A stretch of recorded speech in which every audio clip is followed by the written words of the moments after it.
So here's what our goal is today. We have a bibliography in EasyBib that we named. We're going to go to edit so we can add to it. No, we don't. We're just going to click bibliography actually. Okay. Most of what you're going to put in here is websites, which it'll do automatically. You do have to put one picture of your person in here. So if you don't know how to cite that, go to all 59 options, and then you get everything. We want digital image, so it's the second one down under most popular. Okay? So what you're probably going to have is one or two websites and a digital image. Okay? All 59 options. So that gives you everything, like if you want to cite a brochure, a cartoon, a interview, an email, whatever. Digital image is the second one down under most popular. Did you click on bibliography?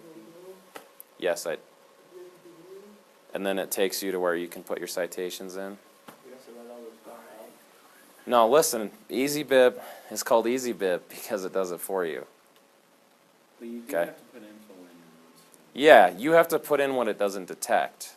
Which is usually everything. It depends on the source you use. Okay? So let me show you what's expected of you. If you are in Canvas, you can follow me, and if you're not, you can just look at my screen. Okay? It shows two things due Sunday. So we're going to do this one today in class. This is your Industrial Revolution Hall of Fame biography. Okay? There's a rubric at the bottom. Tried to make it really simple. Everything's kind of yes or no. There's no like 5, 4, 3, 2, 1. Because then it just gets confusing. I like simple. Okay? So, do you have a picture of your inventor? If so, 2 points. If not, 0. You will have to cite that. We just showed you how to do that, digital image. Do you have an MLA Works cited page? Properly formatted. If so, 2 points. If not, 0. If you use EasyBib, it will format for you. Okay, and I'll show you at the end how to export that so you don't have to copy and paste it and mess up all the spacing and stuff.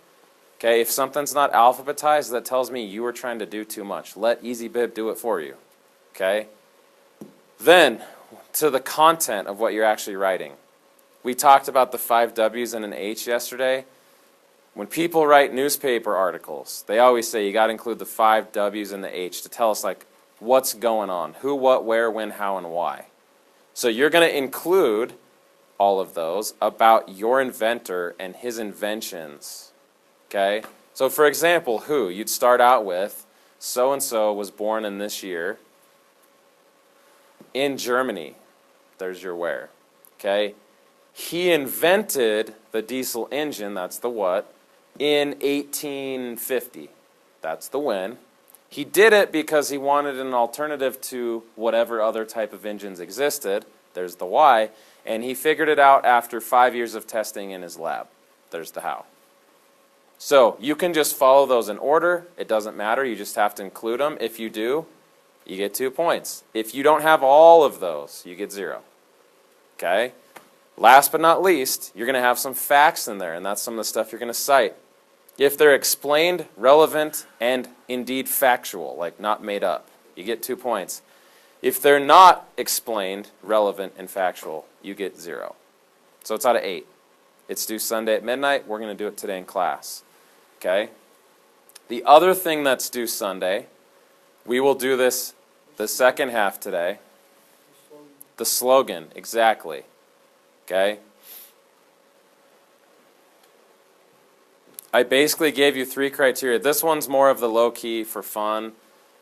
It'll take you a little stroke of creativity more than like a lot of time and effort.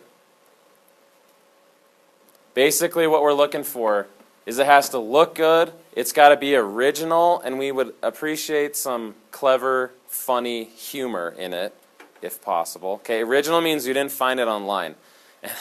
And honestly, I like this assignment because I don't think you can find a slogan for, is it Rudolph Diesel? I found one. Online, like someone already had? Well, it's just a funny picture. Okay, because it's going to be hard to find slogans for your inventor to copy and paste, but don't do that. Be original, okay? And it should be easy to read and understand. So, I gave you an example from a totally different stratosphere, so you can't steal my ideas. I'm a huge Atlanta Braves fan. You guys know who this guy is? It's Michael Bourne. Okay? His last name's spelled Bourne. It's kind of hard to read, I now see. But he was trying to get into the Major League Baseball All-Star Game, which is done by voting. The fans pick the All-Stars. Okay, there were 5 spots left at the end of the first half of the season last year, and so some fans went online and made slogans for different All-Star players that wanted to get in, to get people to vote. And so Jason's slogan that this guy put on Twitter was, he was born to play in the All-Star Game. Bourne, like his last name. Okay? Original, clever. I know it's kind of hard to read. You could probably Control+ it. That's what it says at the bottom. Okay, so something like that, like a line or two. You don't write a paper or a paragraph. You should probably have a picture of them. If you want to make them into a meme, awesome, but it should be original. Don't just copy and paste something you find. Okay, when you have that, turn it in by Sunday. If you're here Friday, you're going to give a maximum 5-minute speech. So anything less than 5 is okay. Don't go over, because we got to have time for everybody. If you're gone, have somebody film it or film yourself doing it in the mirror. I don't care. Upload it to YouTube and send me the link. You probably can't send a video like through email because it's too big. So upload it to YouTube like I showed you. Send that link to me. Okay? If you're here Friday, you just give your speech, and the sub hopefully will be able to film it. Okay? So, questions on what this entails. Those are the 3 parts. Bibliography we're going to do now. Slogan we'll do at the end today. Speech you will give on Friday. Clear on that? Okay, so let's rock and